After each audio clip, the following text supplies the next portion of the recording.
Olá, eu sou a doutora Renata Vieira de Carvalho e bem-vindo a mais um episódio do DelaCast. O nosso encontro é num ambiente seguro e acolhedor, em que tratamos de temas relacionados com a saúde da mulher, beleza, e cuidados da mulher.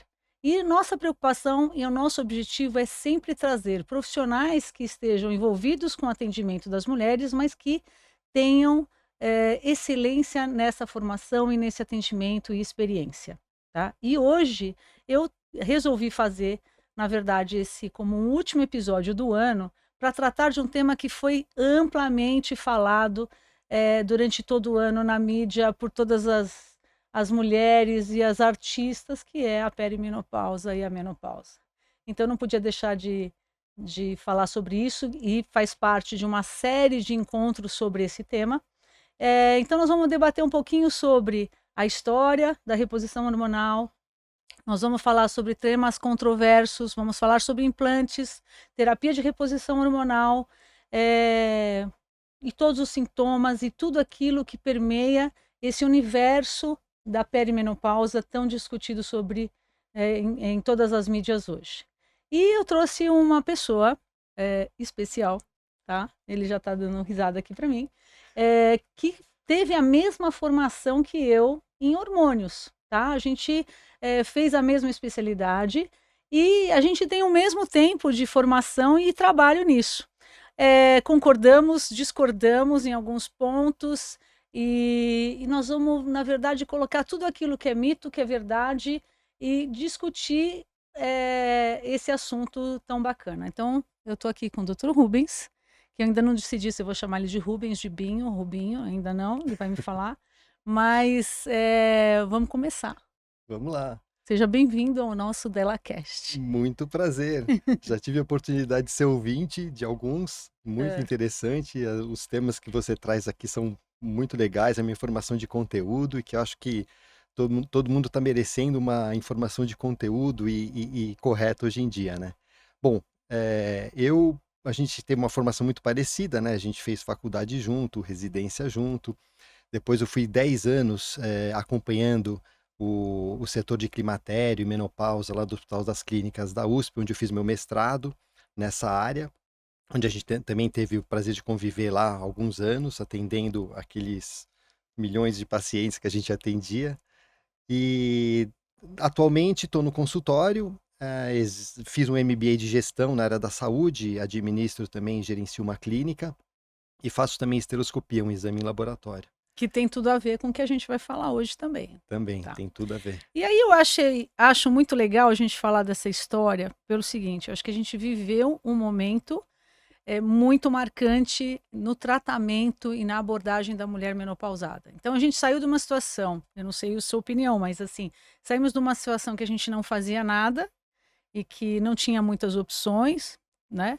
Para uma situação que a gente começou a achar que todo mundo tinha que usar hormônio e estamos vivendo agora uma outra situação em que está tendo um certo equilíbrio nessas duas posturas. Então, eu queria que você contasse um pouco dessa nossa história, tá?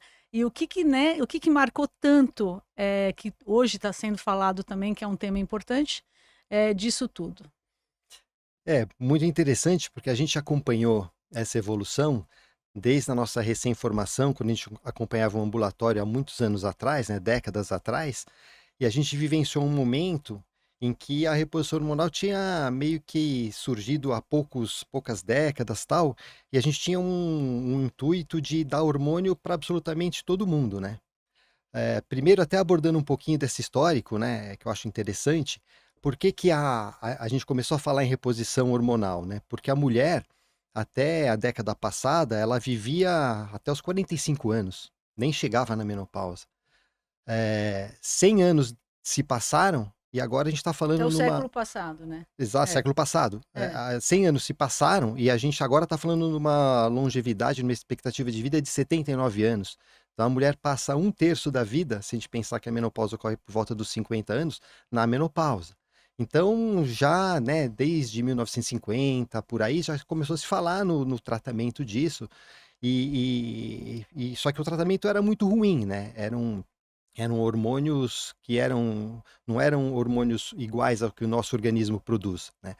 Eles desenvolveram o primeiro hormônio, e que a gente usava muito naquela época, que era, ele era oriundo de urina de éguas prenhas, né? Pois é. Então, era um hormônio, Estrogênios conjugados equinos. estrogênios equinos conjugados. A Exatamente, mulher tomava um hormônio é, que era da urina de éguas, né? é. Quer dizer, É, era, isso que pouca gente sabe, né? sim. Que na verdade era isso que a gente prescrevia. Exato. E se tinha naquela época uma concepção de que ele fazia bem para tudo, que era para todo mundo, e Que de era que preventivo. preventivo, né? Então você está dando hormônio que você vai prevenir doenças, principalmente doenças cardiovasculares, né? Que é o que se acreditava. Tinha um embasamento científico, né? Porque o estrógeno, e ele é um tipo de estrógeno, apesar de ser ruim, mas era um tipo de estrógeno, ele produz óxido nítrico e ele dilata os vasos, né? Então, em dilatando os vasos, teoricamente, as mulheres iriam ter menos doenças cardiovasculares, né? Uhum. Como pressão alta, AVC, infarto e tudo mais que deriva disso, né? E me É, parecia uma coisa muito simplista, né? Porque era uma coisa assim, bom, as mulheres na pós-menopausa começam a infartar mais. Quem infartava antes eram os homens. Então, se falta estrogênio, se a gente dá estrogênio, tá tudo resolvido. E não foi bem assim que a coisa foi, né? Com o que aconteceu. exato. Realmente, né, a lógica é a seguinte: a doença cardiovascular é a principal causa de mortalidade tanto do homem quanto da mulher. Só que a mortalidade da mulher, ela se equivale à do homem justamente depois da menopausa. Então, se supunha que nessa fase a mulher teria mais risco e o hormônio ia protegê-la disso, né? Só que aí surgiu o famoso estudo WHI, WHI. que agora realmente foi um marco, que eu acho que, na verdade, é por isso que esse ano é um ano que tão significativo na história do climatério, né? Porque esse estudo mudou a cara, e por muitos e muitos anos, até esse ano que caiu, na verdade, a restrição do FDA para hormônios, né? Deixaram de ter tarja preta Exato. e por causa desse estudo, Recentemente. né? Recentemente, né? Esse estudo, vamos comentar um pouquinho Ah, dele? fundamental. Estou esperando você falar. Esse estudo, É. o WHI, é um estudo que ocorreu em 2002, onde foi um estudo caríssimo, envolveu milhões de dólares, ele envolvia multicentros, né? Então um número de mulheres enormes foi envolvido nesse estudo, um estudo multicêntrico, um investimento pesado, onde se dava esse hormônio que a gente comentou agora para absolutamente todas as mulheres, né? Independente da idade, independente do tempo de menopausa e independente da condição clínica que ela tinha, né? É, das doenças associadas que ela tinha. E esse trabalho era um trabalho para durar 10, 15 anos, só que ele foi interrompido no quinto ano de evolução, porque descobriram uma análise significantemente estatística de que aumentou o câncer de mama, aumentou o AVC e aumentou a trombose. A questão é a seguinte, né? Eles lançaram, isso foi para mídia, televisão, revista, né? Faltou só aquela coisa da Globo. Tan, tan, tan, tan, tan, tan. Que sempre pegam um trabalho desse numa fase que não tem muita notícia ruim, aí pronto, Exato. não, então vamos causar, né? Exatamente, né? E aí isso foi para a mídia como hormônio igual a câncer, câncer de mama. E aí o que ocorreu foi que simplesmente o medo gerou uma negação da sociedade e isso ficou mal divulgado, né? Hoje em dia, quando a gente retrocede e analisa esse mesmo trabalho, exatamente o mesmo trabalho, você percebe que as mulheres que recém entradas na menopausa, em menopausa recente, elas tiveram o contrário, né? Elas diminuíram a mortalidade, melhoraram a questão, o risco cardiovascular dela, melhorou o osso e melhorou os sintomas. Então, para alguma faixa de tempo de menopausa das mulheres, elas se beneficiaram disso, né? E Aham. até o câncer de intestino foi visto que diminuiu o risco, né? Que é Uhum. uma curiosidade também Então, do mesmo com trabalho. vários vieses, a gente tinha, né, na verdade, um benefício. Sim, Agora, incrível como um dado, uma questão de uma informação na mídia gerou décadas de medo. E ainda tem muita mulher hoje que tem medo de usar hormônio, achando que tem o estigma do câncer, né? E da trombose e tal, né? Exato. Eu lembro, comecei bom, clínico já no consultório há bastante tempo. E logo que eu saí da pós-graduação, defendendo mestrado, né, essa coisa de hormônio e tal, veio esse trabalho na época e simplesmente não tinha mais nenhuma mulher que queria fazer reposição hormonal. Absolutamente nenhuma. A gente parou de receber visita dos representantes de medicamentos, quer dizer, houve um desinteresse total na sociedade em relação à reposição hormonal, né? E o que foi muito ruim, porque as mulheres sofriam e sofrem e perderam a janela de oportunidade ideal para se usar o hormônio, né? E hoje muitas delas estão sofrendo as consequências desse vácuo temporal, que não foi pouco, né? A gente está Uhum, falando aí de 20 e poucos anos, né? Que exatamente. praticamente não se usou hormônio, né? É, é. E muitas deixaram de ter um benefício, né? E esse termo adoro, janela de oportunidade. Adoro isso porque não adianta você depois chegar para uma mulher de 80 anos e falar, bom, agora não dá mais para usar hormônio, né? Então, assim, acho que é, é o conceito disso, né? E por isso que eu acho que se fala tanto de perimenopausa hoje, não sei se a sua percepção é essa, mas é porque você não pode perder a janela de oportunidade. Mesmo que ela seja de até 10 anos, eu acho que é super importante medicar e abordar essa paciente quando ela tem os sintomas, que é onde ela vai ter o maior benefício disso. Sim, exato. Uma coisa que eu acho legal a gente comentar é que a definição das coisas, né? Porque Boa, esses conceitos boa. eles ficam meio que largados, né? O que que é climatério? O que que é perimenopausa? O que que é menopausa, né?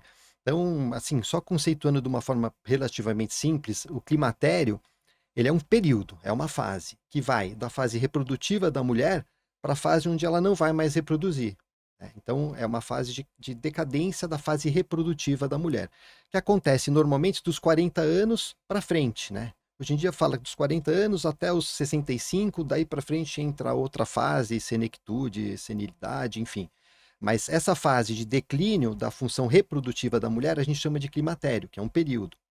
A menopausa é o evento, é a data, tipo data de aniversário, data que eu nasci, a data da minha primeira menstruação, a data da última menstruação da mulher. Essa é uma data, aquele dia. E quando que a gente vai definir? Quando passa um ano e ela não menstrua mais, né? Aí aquela foi a data da menopausa. Daí para frente, ela está na pós-menopausa.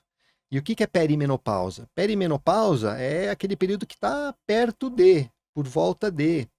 Não se tem uma definição exata de quantos anos são, mas imaginando que no Brasil a mulher entra na menopausa aí por volta dos 47 até 51 anos, mais ou menos, a gente tem a perimenopausa podendo acontecer 2 a 5 anos antes disso. Então, a partir dos 42, 45, ela pode já estar começando com alguns sintomas da perimenopausa, né? E o grande resgate, a gente vai chamar assim, né? Até as sociedades brasileiras aí de climatério estão divulgando bastante para os ginecologistas, é essa tal da janela de oportunidade. Porque as mulheres que têm até 10 anos da menopausa são as que vão se beneficiar, e aí sim aquele conceito antigo do WHI, realmente ele existe, né? Essas mulheres elas vão ter menos risco cardiovascular, menos chance de trombose, de infarto, e melhora muito a massa óssea e principalmente melhora os sintomas da mulher, né? E essa janela de oportunidade é da menopausa até os primeiros 10 anos, né? Que é a fase ideal para você iniciar. Eu costumo sempre desenhar num papel, né? Eu coloco assim, a data da última menstruação. Os primeiros 10 anos, você tem mais benefício e menos risco. Se você entrar com o hormônio, iniciar o hormônio depois de 10 anos, você vai ter mais risco e menos benefício. Então, mostrando que se é para entrar, se está com sintoma, vamos aproveitar Claro. a hora, né? Mas assim, como você aborda essa mulher? É só pelo sintoma? Ou você acha que é importante avaliar de um jeito mais, acho que está na moda falar integrativo, né? Não, é uma moda, não, eu acho que é de um jeito mais amplo. Então, quer dizer, porque não é só isso, não é só dar hormônio, que eu acho que também a gente começa a ficar muito simplista nesse sentido, Sim. né? Então, todo mundo toma hormônio e está resolvido os problemas, né? Quer dizer, como que você aborda isso para suas pacientes climatéricas? A gente vai mudando a nossa prática ao longo, a gente vai evoluindo, né? Aliás, isso acho que é uma arte, né? Eu vi uma vez que a medicina é uma arte que você escreve na praia, o texto na areia, porque vem o mar, apaga e depois você reescreve tudo de novo. Hum. E você nunca escreve isso numa pedra porque vai mudar. E a nossa prática vai mudando também, né? Então, hoje em dia a gente já tem esse conhecimento, então você já vai procurando naquelas mulheres muito sintomáticas e que já estão na menopausa, de oferecer hormônio, introduzir hormônio e tudo mais. Mas lógico, só isso não adianta, né? A mulher é uma coisa, ela tem a mente, ela tem o corpo, ela tem que trabalhar com a questão de dieta, de alimentação natural, saudável, atividade física fundamental, né? Hoje em dia se fala aí em 150 minutos, pelo menos por semana, de uma atividade física que tira a gente do sedentarismo, melhorando uma série de questões. Então, é a alimentação, é a diversão, é o esporte, é o hormônio, é tratar eventualmente de outras doenças também associadas. Eu acho que é um conjunto de coisas que vai fazer com que a mulher se beneficie. E eu não sei você, aí eu vou devolver a pergunta para você. Uma É. dúvida que eu tenho e que eu me pego. Você tem aquela mulher que está naquele período que você sabe que é perimenopausa. Ela tem já alguns sintomas muito discretos, nem tem alteração de ciclo, mas ela vem com queixa de pele ressecada, cabelo caindo, cansaço, uma fadiga, como se ela não tivesse sendo ela mesma, né? Que elas falam isso, não sou eu mesma, eu estou diferente, mas nem ela sabe definir direito, um esquecimento, mas ela tem muitas vezes o hormônio normal, porque você vai dosar o hormônio, ele está normal, ela está menstruando ciclicamente, só que ela já tem alguns sintomas, né? E isso eu tenho mudado o meu conceito de tempos atrás, né? É, Antes eu só tratava e medicava aquela mulher que estava aquele suor frio desaguando exatamente. 5 vezes, É, mas tem 5 vezes, seis é, vezes por dia? é, Tenho. Não, essa daí você vai tratar. é, A outra deixava meio de lado, vamos é. esperar. Meu conceito tem mudado. Agora a gente já está procurando Então, isso eu mudei abordar isso. também. Eu acho que antes a gente. Porque eu acho que nós médicos a gente fica muito engessado muitas vezes, né? A gente aprende de uma maneira e a gente quer protocolar e fazer e tem um pouco de medo de sair. A minha percepção disso é que o exame que bate uma foto é sempre assim, é uma foto boa de um filme ruim, muitas vezes. Então, a oscilação hormonal é que deixa essas mulheres com uma qualidade de vida muito comprometida. Então, baseado nisso, eu acho que muito da minha experiência, que eu acho que eu trabalho assim como você, tantos e tantos anos com mulheres climatéricas, eu percebi que você precisa realmente tratar. E aí, as que têm maior benefício no tratamento são essas. Entendeu? Porque depois que a menopausa francamente se instala, Sim, quer dizer, a ausência de menstruação e ela realmente não produz mais nada de hormônio, muitas vezes tem umas mulheres que nem têm mais tanto sintoma, entendeu? exato. Mas eu acho que essa gangorra hormonal é muito ruim, né? E o interessante é que justamente na perimenopausa, o que vai acontecendo, né? São fases, né? O que vai acontecendo? Ela vai começando com ciclos irregulares. Muitas vezes o ciclo começa a ficar 7 dias mais tarde, 7 dias mais cedo, Uhum. encurtamento de ciclo.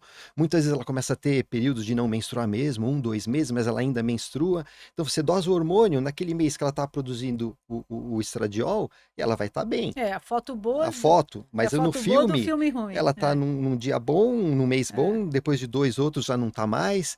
Então, muitas vezes, eu tenho tido a prática de introduzir a progesterona, por exemplo, nessa fase, para ciclar a mulher. Ela abre receptores de estradiol também. Muitas vezes a mulher melhora, dorme melhor, se acalma, sente menos sintoma, até que vai chegar um momento de que a progesterona ela vai começar a não menstruar mesmo depois da progesterona. Aí é um momento, talvez, de você associar um estradiol junto com a progesterona, e assim você vai.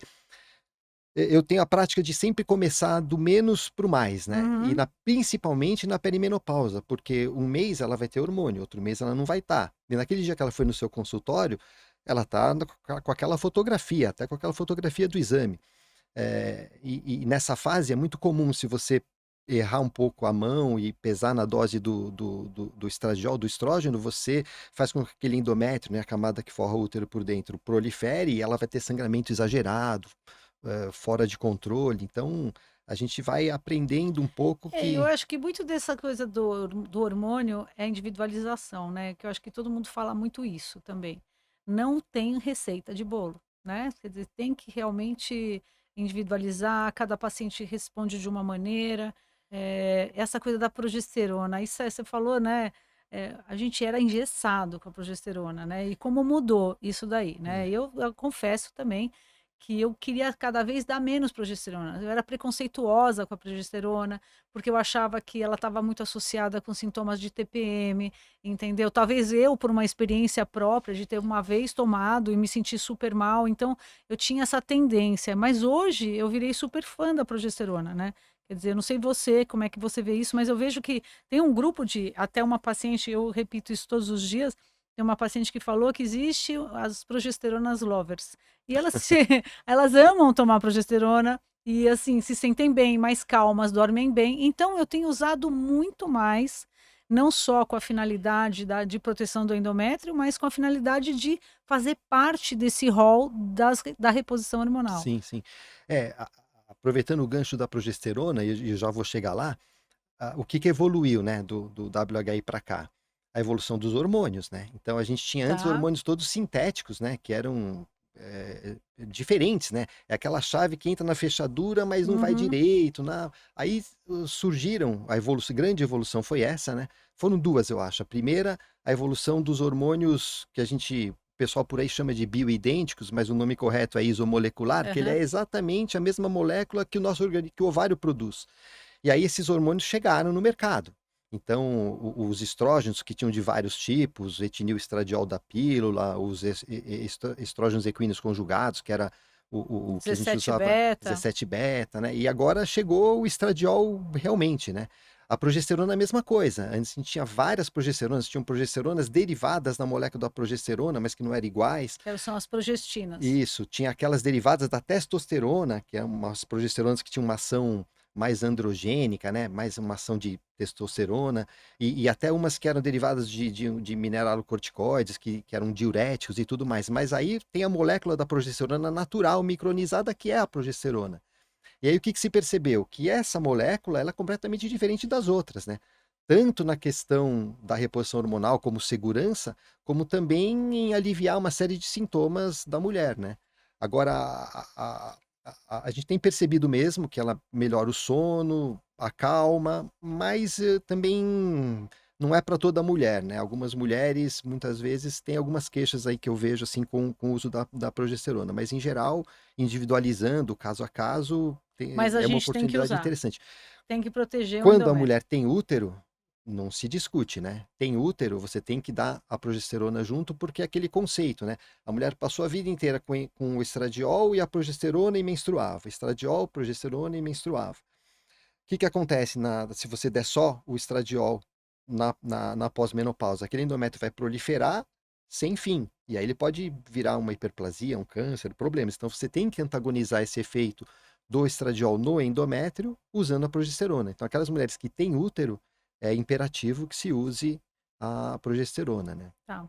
Aí, perguntando, como você faz histeroscopia direto e muito? E faz super bem, tá, gente? Ó, vou fazer uma propagandazinha, Laboratório Fêmea, Dr. Rubens, pode marcar com ele.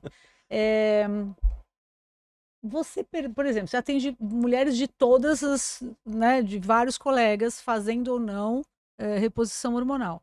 Você, nesses anos todos de histeroscopia, você observou um aumento de patologias do endométrio ou de câncer de endométrio em mulheres que fazem reposição hormonal?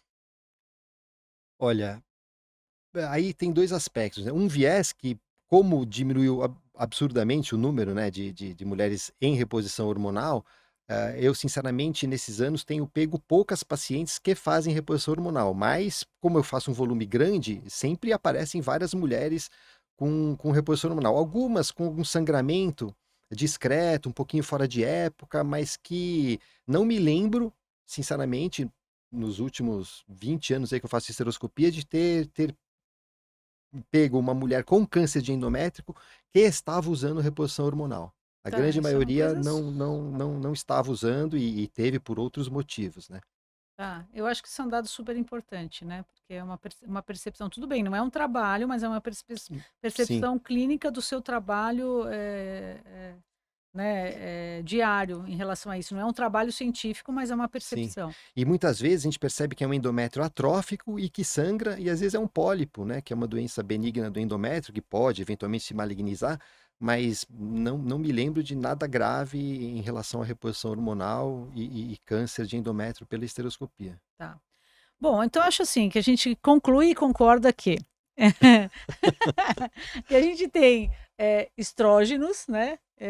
A gente tem que dar estrogênio, de preferência isomolecular.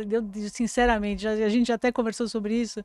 Eu detesto a palavra bioidêntico, detesto, entendeu? Porque dando, assim, o hormônio não pode ser bioidêntico, né?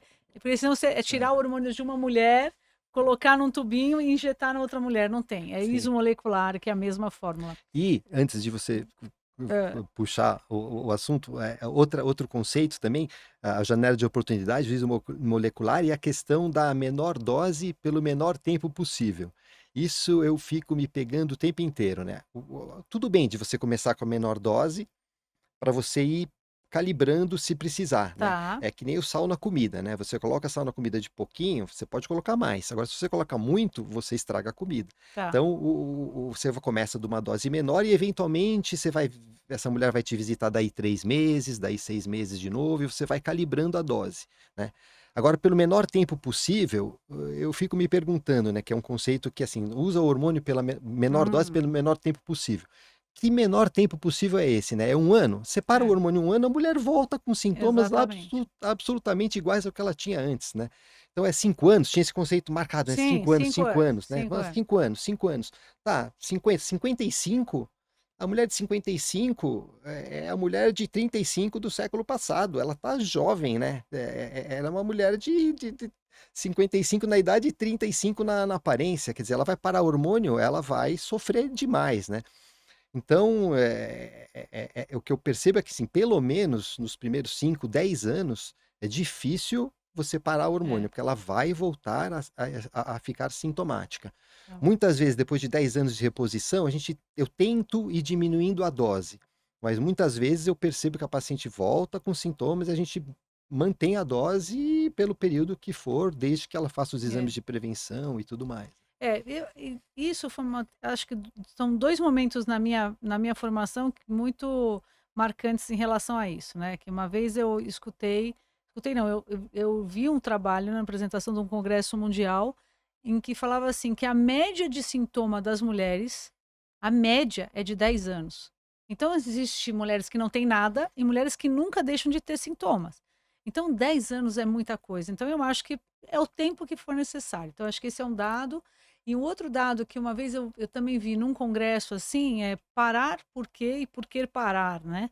Então, quer dizer, se ela está bem e está confortável de fazer uso, eu acho que por que não né, manter a medicação? Sim, A única coisa que eu acho que é imperativo fazer, eu acho que você concorda comigo, exames todo ano, né? Prevenção sim. e avaliação de risco, etc, etc. Ninguém faz reposição hormonal sem passar com ginecologista todo Sim. ano. Ó, isso não é para a gente ficar tendo paciente direto, não. É a conduta, entendeu? Sim, Não dá para você, tipo, começa a tomar hormônio e volta daqui 5 anos, porque isso não é por aí, com tá? certeza, né? É. Bom, aí então tá. A gente, estrogênios, progesterona, ok. Agora a gente vai entrar naquele tema que acho também bomba, né? Testosterona nas mulheres. Olha a cara da Fran.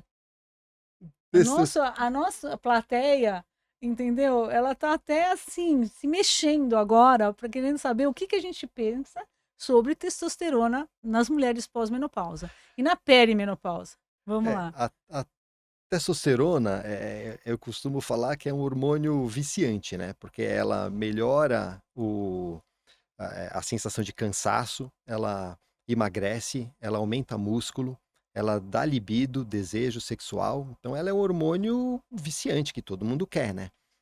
A grande questão da testosterona, que ela é um hormônio assim, particularmente do homem, mas que a mulher também produz, né? O ovário da mulher produz, as células gordurosas, tecido adiposo da mulher produz, suprarrenal produz testosterona, então ela é um hormônio que a mulher também tem em quantidades pequenas, né? Então, o uso excessivo da testosterona, que às vezes a gente vê em em alguns locais, aí mulher usando dose de homem, né? Até em academias para hipertrofiar músculo e tudo mais, é um risco altíssimo, né? É que eu Porque a acho que gente. hoje não é nem às vezes que a gente vê, a gente tem visto isso com muita frequência, de uma Exato. forma muito ruim, né? Exato. E aí você vê as mulheres com pelos, com voz engrossada, aumento de clítoris e coisas que não revertem, né? Fora o risco, hipertrofia músculo, o coração é um músculo, ele vai hipertrofiar, a parte elétrica do coração não acompanha isso e elas têm morte súbita, problemas desse Sim, porque é o sentido. coração de mulher, não é de homem, né? Exatamente. E a mesma coisa o fígado, ele sofre com esse metabolismo e ele pode ter cirrose e até câncer de fígado, né? Só que em quantidades eh, baixas na reposição hormonal, para aquelas mulheres que têm o tal do desejo hipoativo, né, a questão da libido diminuída, pode ser um elemento fundamental para que a mulher se sinta bem e melhor, desde que a queixa dela seja essa, e numa dose que a gente também vai do menor para o maior, mas com bastante limitação, né? Eu, particularmente, tenho receio da testosterona. Ah, e uma coisa fundamental. Primeiro, estrogenizar a mulher, né? Sim, É o primeiro fundamental. hormônio é o É. estradiol. Depois que vem a testosterona, E né? não adianta dar testo se não tem Se não estrogênio. tem estrogênio, né? Primeiro é o hormônio da mulher, depois é o hormônio que é do Claro. homem, que a mulher também tem, numa quantidade E eu pequena, acho né? que a gente enfrenta uma dificuldade enorme de trabalhos científicos em relação a isso, porque cada mulher precisa ou não precisa de uma determinada dose. E a indústria farmacêutica me parece que não tem essa, não há interesse. Como é que você É, vai fazer um trabalho em que você dosa, sei lá, 5, 10, 15, 20, vários tipos para tentar, né? Então a gente acaba sendo muito assim, é muito empírico, né? Você prescreve e vai tateando, ver como é que ela se sente, dose hormônio, ver como é que tá, controla por exame, mas é um terreno é, difícil mesmo. é. Eu tenho realmente receio, eu acho que a gente não tem registro de nenhuma medicação, o critério de qualidade, de dose, de segurança a longo prazo dessas medicações, eh, agentes reguladores, Anvisa e tudo mais, então eu tenho receio, até de efeitos colaterais, né, e tudo mais, eu tenho receio na prescrição. Eu prescrevo normalmente por via transdérmica, numa dose baixa, gel, né, transdérmico numa dose baixa, e por alguns meses, né, 6 meses, aí eu paro, uns 3 meses, observo se melhorou ou não, aí eu volto a utilizar em ciclos, né, porque realmente a gente carece, né, de trabalhos que te dão segurança para você usar numa dose maior ou a longo prazo, né? Esse é o Enfim. tema polêmico, eu falei que a gente ia falar. Ó, a nossa plateia concordando, entendeu? Mas tudo bem. Eu acho que, não sei, acho que de tudo isso, o que eu penso é assim, a gente precisa estar aberto a novas coisas, entendeu? Mas é difícil mesmo, né? Tomara que no futuro saiam mais trabalhos e a gente Sim. tenha mais segurança e mais propriedade embasado para fazer isso. Mas eu não sei também o que você pensa, né? A gente está falando muito dessa coisa das mulheres menopausadas e tal, dos sintomas e tudo, mas assim, é, suplementação nessa. O que você pensa a respeito disso? Porque hoje também está nessa mega moda, né? Então, aí eu faço o quê? Ômega 3, magnésio não sei o quê, complexo B, bababá, bababá, bababá. E assim, você vê um número excessivo de medicamentos, suplementos, e todo mundo achando, não, eu durmo muito melhor que eu tomo magnésio.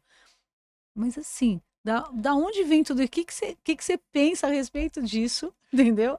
Vou te pôr nessa saia justa, entendeu? Não, E o que que você costuma fazer? Não, meu pensamento é muito prático nisso, né? Eu, sinceramente, eu sei que talvez isso seja um ponto de discordância nosso também, mas eu penso o seguinte: uma mulher com uma alimentação saudável, o que que é uma alimentação saudável? Café da manhã, almoço, jantar, um prato de salada nas refeições, cores diferentes, introduzir 2, 3 frutas de sobremesa ou de lanche.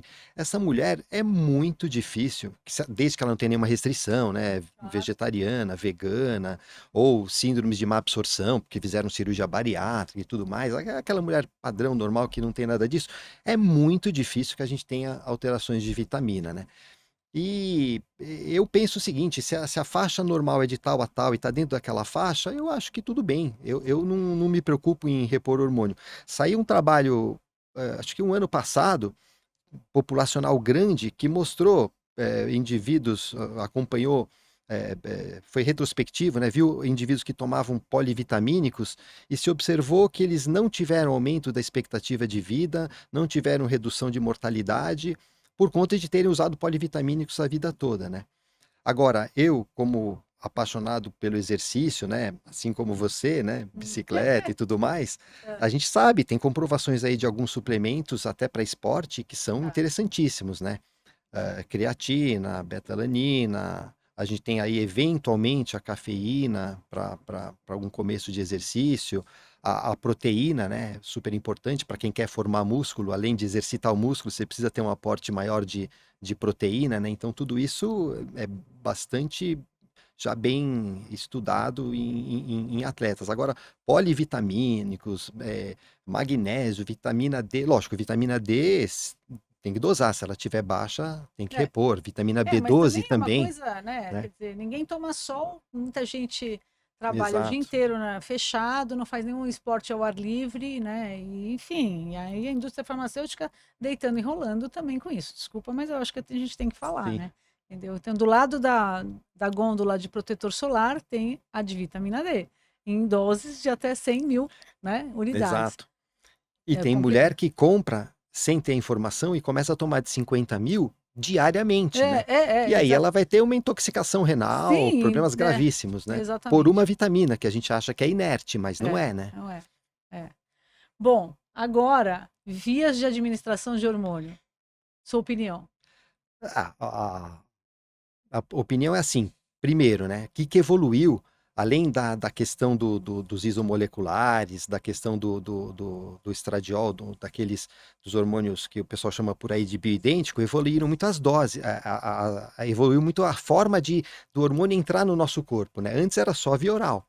Hoje em dia a gente tem vias não orais, que é a transdérmica, é, em spray, gel, adesivo e até os implantes hormonais, né? Implantes. Que É, são outras vias é, muito interessantes porque elas justamente poupam o fígado. Então você diminui exatamente. risco de pressão alta, porque o fígado é responsável por produzir substâncias que podem aumentar a pressão, fatores de coagulação, né? Então também diminui o risco de trombose, só pelo fato dela não passar no fígado, né? Então passou a ser uma via super interessante, né? A via não oral, que é a via transdérmica, seja gel, spray, já tem hoje em dia spray, e adesivo, que já tem algum tempo também, né? Exatamente. Tá. O implante, eu acho, sinceramente, a minha opinião pessoal, a gente já também conversou sobre isso, eu acho que é o futuro, mas ainda tem muita coisa para a gente estudar em relação a eles, entendeu? Mas eu acho que a praticidade que você tem nos implantes é algo, e no meu entender, os absorvíveis, entendeu? Porque eu acho que são mais seguros. Primeiro, que você não tem que tirar, é bem mais tranquilo. Mas eu acho que ainda a gente precisa de bastante trabalho em relação a isso. Mas dá para começar como nessa estratégia menos é mais, com um pouquinho, ver como a paciente se sente, né? E a gente tem na prática do dia a dia observado que mulheres usuárias de implantes hormonais absorvíveis têm se beneficiado, têm se sentindo super bem. Eu É, acho que com critério e com segurança, e sabendo o que está fazendo, né, não com finalidade estética, né, que eu acho que é o que está todo mundo aí criticando, e está demais isso daí, entendeu? Quer dizer, como reposição, com muito critério, eu acho que vale a pena. é, exatamente, né? As sociedades médicas brasileiras, né, entraram pesado contra esse conceito, né, de chip da beleza, né? Você dá um hormônio para a mulher ganhar músculo e ficar mais bonita, né? É, Isso aí é um absurdo, porque ela passa a correr um risco para um exatamente. benefício que é um benefício muitas vezes né, que não compensa o risco que ela vai causar. Agora, naquela mulher que tem indicação, que tem desejo hipoativo, sexual, né, resposta sexual hipoativa, alteração de libido, fadiga, pode ser uma coisa super interessante, né? Eu creio que também os implantes vão ser o futuro, né? Eu só acho que carece ainda de estudos, de segurança, de qualidade do que a gente tem. Já evoluiu, né, dos que eram inabsorvíveis para os absorvíveis, mas eu acho que isso aí, a hora que que a ciência abraçar essa causa um pouquinho melhor, eu acredito que isso também vai ser o futuro. Eu ainda Exatamente. tenho bastante insegurança de usar e não tenho muita experiência, eu sei que você tem e que está indo super bem, mas eu ainda fico no gelzinho, no transdérmico. Mas né, você fala do gelzinho como se ele fosse pouco efetivo, mas ele é super efetivo e tem Sim, sim, as suas indicações. Eu uso muito também, sim. imagina, né? Aí, assim, bom, então a gente já falou de muita coisa, de via de administração de hormônio, hábitos de vida, abordar tudo isso, né? Aí eu, na verdade, resolvi colocar uns temas que são, ah, assim, mitos e verdades e Boa, opinião. Uma coisa que eu acho que é legal, legal. entendeu? Então vai aparecer aqui, ó. Vamos lá. Gostei dessa. Reposição hormonal que ninguém te conta. Boa. Vamos lá, pode mudar. É segura? A gente pode falar que hoje em dia é segura, principalmente nessa janela de oportunidade, nesses primeiros 10 anos depois da menopausa. E interessante, hein? O pessoal tem falado 10 anos e 60 anos, né? O pessoal fala 60 anos por conta de que a menopausa acontece na maioria das vezes com Na média, 50. 50. Mas eu tenho pacientes, e você também deve ter, que com 56, 57 ainda estão menstruando normalmente e não entraram na menopausa. Essa mulher que para com 57, os 10 anos dela vão ser até os 67 anos. Então, são 10 anos de oportunidade depois da menopausa dessa mulher, que na maioria Então das isso é uma vezes, coisa super importante de sim, falar, né? 10 sim, anos depois da menopausa, e depois da não menopausa. aos 60, na verdade. Exatamente, porque Tá, senão ela entrou na menopausa aos 57, ela vai usar até os 60 tá. e para. Não, Não, essa mulher acabou de entrar na menopausa, você tem segurança para administrar o hormônio dela por 10 anos. sim, né? Exatamente. Então é segura.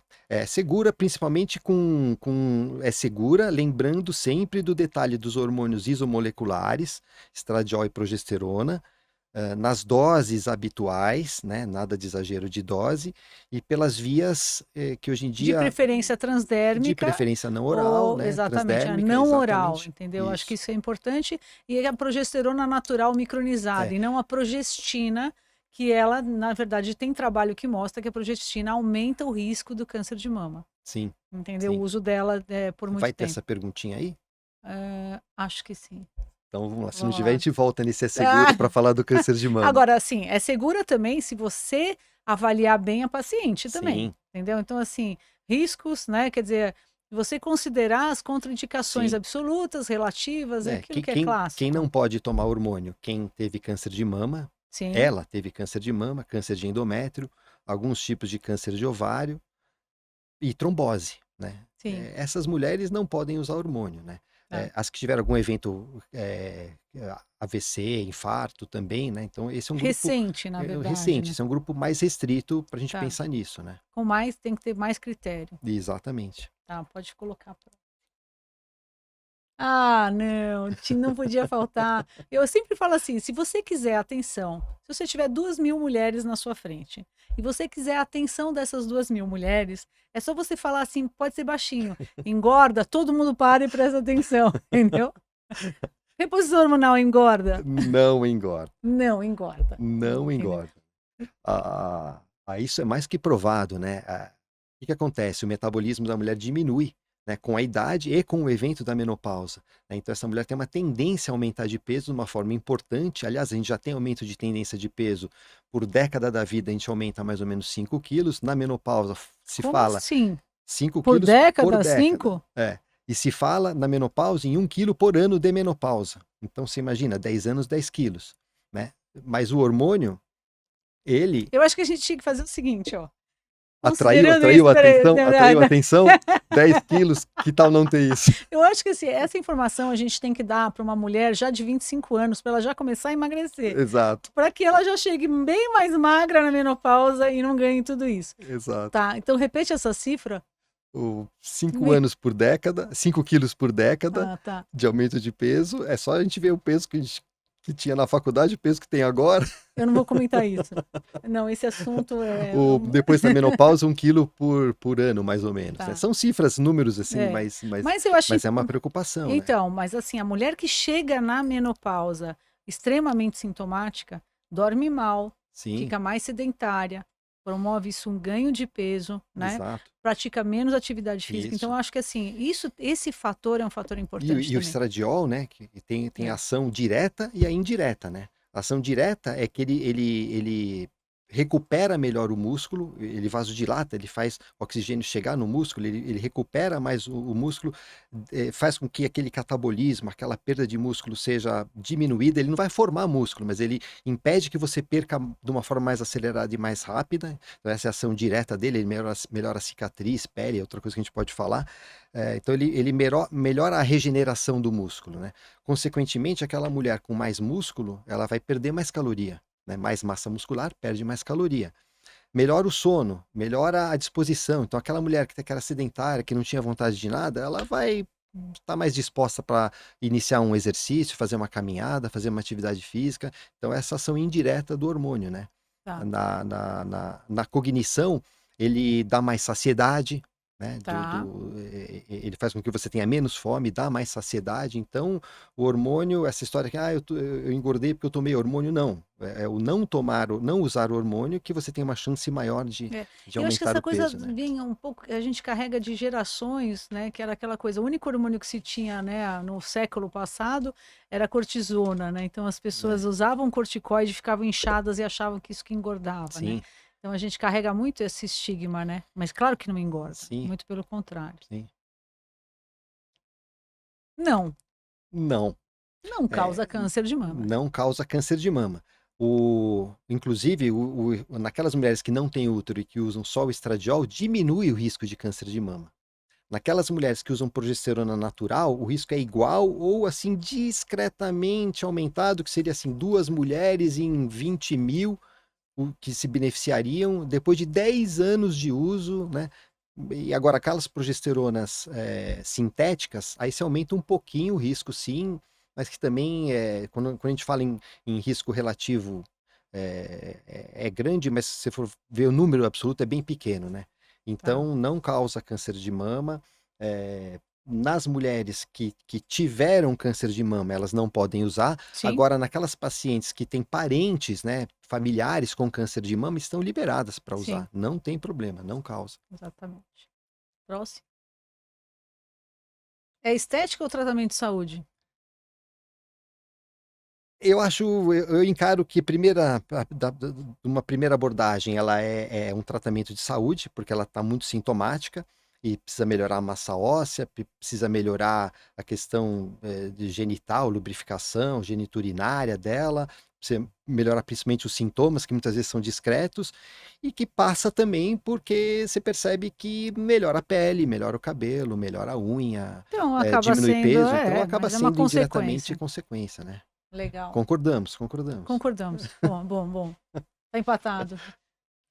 Vicia o corpo? Dá para parar? Mas acho que é aquilo que você falou. Tem pacientes que estão tomando, você não consegue suspender. Exato. Porque ela tem tanto benefício, ela se sente tão bem. Eu já tive paciente que fala assim para mim, já chega no consultório falando, nem vem, Renata, que eu não vou parar. Idem, né? Eu só penso com essa questão de 10 anos de uso, um pouquinho mais de risco para algumas coisas, é pensar em diminuir a dose depois desses 10 anos, né? Naquele conceito de menor dose pelo menor tempo possível. Mas não acho que vicie o corpo, mas eu também percebo grande dificuldade em parar É, nessas mulheres que já estão usando hormônio há muito tempo. Algumas não sentem tanta falta depois desse período mesmo, mas uma grande parte ainda sente falta e não dá para parar. tá. Concordamos. Por que que alguns médicos indicam reposição e outros proíbem? Aí eu acho que é um pouco daquele conceito que a gente tem, né, de que o que se aprendeu há 20, 30 anos atrás, e É, ficar replicando aquele conceito é, sem ter uma atualização, sem saber do que está exatamente. acontecendo, sem estar antenado com a evolução dessa reposição hormonal nesse tempo todo, você acaba cometendo erros e coisas engessadas que você fazia meio no automático, É, né? e eu acho que olhar para essa paciente individualizada, olhar, escutar e abraçar a causa dela é fundamental, porque não é fácil, né? Exato, e cada mulher é de um jeito, absorve o hormônio de um jeito, responde de um jeito. Muitas precisam de um hormônio por via transdérmica, outras o oral muitas vezes é mais barato, um custo menor e ela não tem risco absolutamente nenhum também, ok, eventualmente. Umas se adaptam com adesivo, outras se adaptam com gel, outra com spray, outras preferem um implante. Eu acho que individualizar é fundamental. Agora tratar, né? Porque a mulher que menopausa, ela está no mercado de trabalho com né, vários projetos e atuando, e ela precisa de qualidade de vida. Sim. Bom, concordamos, hein? Não, né? O envelhecimento ele acontece, né? Mas eu acho que tem um pouco de É, estigma. Eu sinto assim muito na minha prática, as mulheres vêm às vezes desesperadas. Pelo amor de Deus, eu não lido bem com isso que eu menopausei. Não, mas eu sempre falo assim, olha, você finalizou seu período reprodutivo. Só isso. Envelhecer a gente já está há um tempão, Exatamente. mas tem uma pressão da Sim, sociedade por sim. bem-estar, por estar bonita, por estar em forma. E é duro, né? É duro para a mulher hoje. Sim, e tem aquele estigma da mulher menopausada, é a mulher não produtiva, uma mulher que está mais estressada, mais brava, mais irritada Menos e menos tolerante. tolerante e tudo mais, né? Mas a questão do envelhecimento ele acontece. O envelhecimento ele vai acontecer e acontece de qualquer forma. Agora, a gente tem duas opções: passar de uma forma melhor por isso ou passar de uma forma pior por isso. Então, a gente tem Exatamente. a oportunidade, naqueles casos selecionados, de passar por uma forma melhor por isso. Mas não vai aumentar o número de anos que a gente vai viver por conta disso. É, Talvez o exercício sim, um sono bom sim, né? exatamente. Isso pode ter Rumo ao uma 100. consequência. Vamos lá. Até que idade, eu acho que a gente já falou. A gente comentou, não tem uma idade É. limite, se a paciente está se sentindo bem, pode manter mesmo depois de 10 anos. É, hum, acho que pode-se tentar parar, mas se ela tiver sintomática, não tem uma idade limite. Não, Eu acho que não, né? Eu eu acho acho que não. que o implante, na minha prática clínica, ele acaba sendo a minha última opção, né? Por conta dessas questões que eu já falei, eu acabo preferindo outras vias de administração, apesar de achar que ele tem potencial para ser o futuro e bem interessante, porque a mulher fica por vários meses, né? E com uma absorção não oral, que não passa pelo fígado. Acho que é interessante, mas acho que ainda carece de um pouquinho mais de segurança, de avaliação e tudo Mas mais. cada paciente tem uma história. Olha, a gente concordou. Também falamos, né? Também falamos, né? Hoje em dia, nessa janela de oportunidade, não, né? Não aumenta o risco, pelo contrário, diminui o risco, né? Agora, se Uhum. você entrar com uma dose alta por uma via não tão boa, né? Uma via oral, um hormônio que não é o isomolecular, numa idade depois de 10 anos da menopausa, aí a gente pode ter É, complicação, né? exatamente. Bom, então eu acho que a gente concordou em bastante coisa e eu acho que é só na verdade, esse encontro é só um começo sobre tudo que a gente precisa falar sobre a pós-menopausa, a perimenopausa, o climatério e, né, eu acho que tem muita coisa a ser debatida, conversada e tem muitas ideias para um próximo encontro, né? Então eu queria agradecer ao Rubens, e agora ele vai falar um pouquinho aonde ele atende, como que é o esquema de trabalho dele, e depois eu vou dar um tchau para vocês. Muito legal, prazer estar aqui, bater esse papo. A gente vê que vai conversando disso e não tem fim, né? A gente pode falar disso por muito tempo, que é um assunto interessante, que está na moda, né? É, acho que a gente pode desenvolver até outras coisas, outros temas, de uma próxima vez. Eu atendo em Alphaville, né? Meu consultório é lá. Pode me encontrar pelo meu Instagram, né? Dr. Rubens Dolce. Eu tenho também um canal no YouTube, não tão elaborado como esse Hum, da doutora Renata, mas eu tenho alguns vídeos aí com algumas milhares de visualizações que eu acho interessante.